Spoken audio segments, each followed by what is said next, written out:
नमस्कार, मेरे YouTube channel the education वे में आप लोग का एक बार फिर से स्वागत है। और मैं आज फिर एक नए टॉपिक के साथ आ गई हूँ। तो इस टॉपिक को शुरू करते हैं।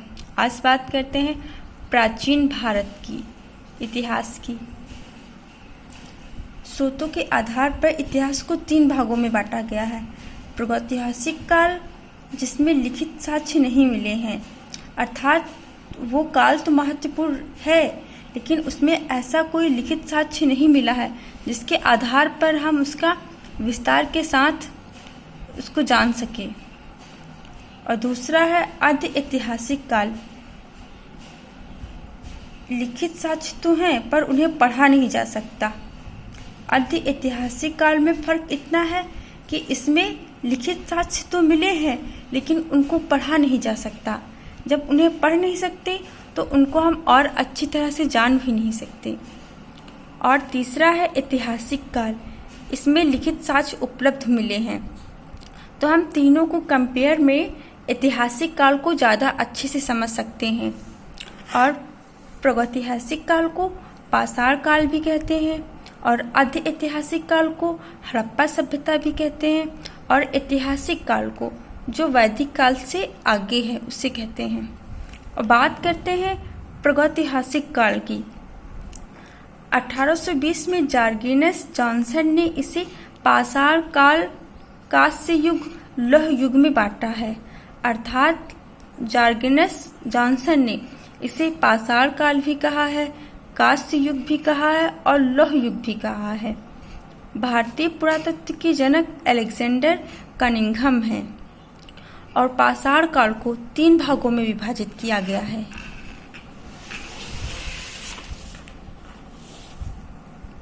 तो उसके कुछ आधार भी हैं। पुरा पाषाण काल को, मध्य पाषाण काल को, नवपाषाण काल को। काल के आधार पर अगर देखें तो 25 लाख BC से 10,000 BC तक पाषाण काल कहते आया है। और मध्य पाषाण काल 10,000 BC से 4,000 BC तक, और नवपाषाण काल 10,000 BC से 1,000 BC तक। और अगर चरण के आधार पर देखें तो चरण के आधार पर पूर्व पुरा पाषाण काल, मध्य पुरा पाषाण काल, उच्च पुरा पाषाण काल। और इसके मध्य पाषाण काल के अंतर्गत कोई खास काल नहीं रहा और ना उसे स्पष्ट रूप से जाना गया है। इसके बाद आते हैं नवपाषाण काल। नवपाषाण काल के मध्य पाषाण, नव एवं नवपाषाण काल, संक्रमण काल, इसके 3 काल हैं। और अगर लक्षण या गुण की बात करें, अखेटक या शिकारी। अखेटक मतलब शिकारी था। पहले लोग अपना पेट पालने के लिए शिकार करते थे और उनका मुख्य भोजन मांस ही हुआ करता था, और उन्हें खाद्य संग्रह की इतनी भी चिंता नहीं होती थी, और ना वो पशुपालन कृषि से परिचित नहीं थे।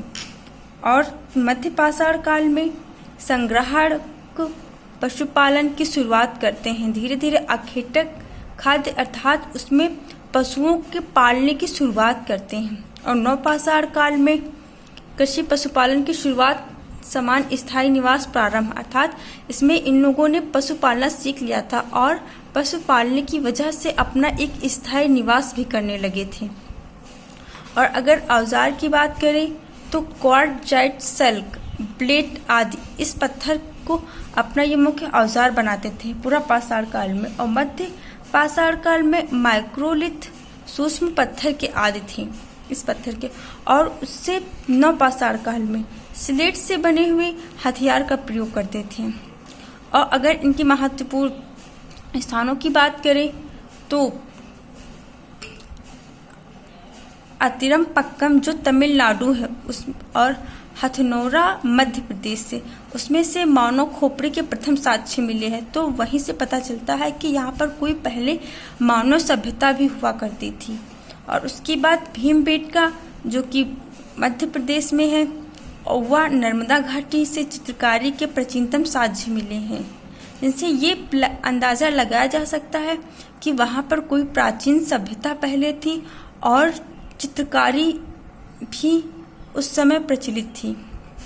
और अगर मध्य पाषाण काल की करें तो चौपानी मांडो जो कि यूपी में है, वहाँ मृतभार के प्राचीन साक्ष्य अर्थात मिट्टी के बने हुए बर्तनों के साक्ष्य मिले हैं।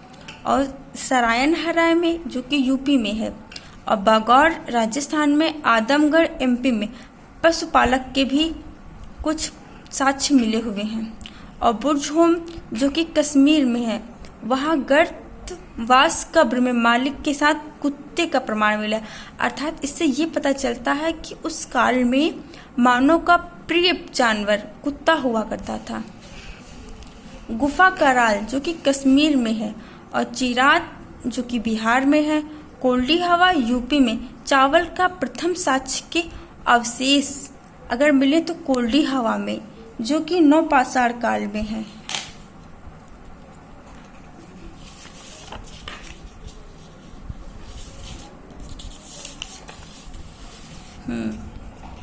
और अगर बात खोजों की जाए तो पूरा पाषाण काल में आग की खोज होती है, और मध्य पाषाण काल में भी आग की खोज होती है, अर्थात आग का प्रयोग करना सीख गए थे इस काल में। और नवपाषाण काल में पहिए की खोज कृषि समाज था। नवपाषाण काल में इन लोगों ने पहिए की खोज से कृषि जीवन को और आसान बना दिया था। और इन तीनों कालों में जो मानव उभर कर आया वो ज्ञानी मनुष्य अर्थात होमो सेपियंस के नाम से जाना गया जाता है। आशा करती हूँ कि आपको प्राचीनतम भारत के इतिहास से संबंधित कुछ महत्वपूर्ण बातों को सीखने को जरूर मिला होगा। और इसी तरह से महत्वपूर्ण बातों को सीखने के लिए आप लोग मेरे चैनल द एजुकेशन वे से जुड़े रहें। और तब तक कि मिलते हैं नेक्स्ट वीडियो में। Bye bye.